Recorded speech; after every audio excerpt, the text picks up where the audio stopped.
Ура, живее Скопје, да живее Македонија.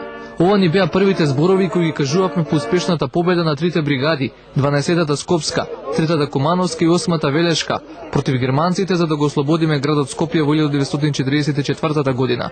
Се присетува Пенка Кралевска, една од борците ослободители. Од позади дојдовне од офицерски дом, го скршивне катанецот, нали, и влегоне, а они сите со митролези уперени на плоштадот, нали, германците.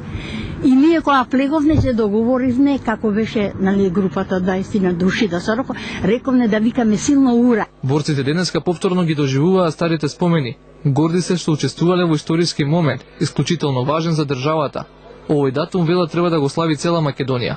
Тие се сретнаа со скопскиот градоначалник Костовски. Ослободувањето на Скопје значи и фактички ослободување и на Македонија. Имам надежден ден, одат се истерани германците и од денеска натаму немаме ние непријатели во Македонија. Мора да научиме дека овој град ни припаѓа на сите нам.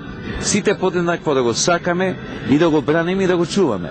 Бидејќи само така Скопје ќе го добие местото, она што сите го сакаме да биде вистинска престолнина на нашиот главен град.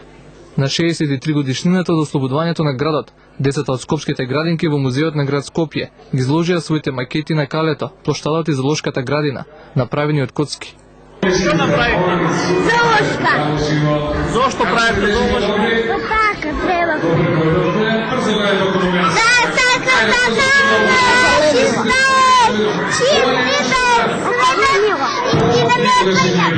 Годишнината од ослободувањето на Скопје беше одбележено со низа културни манифестации. На споменикот на борците кај владата беа положени венци и свежи цвеќиња.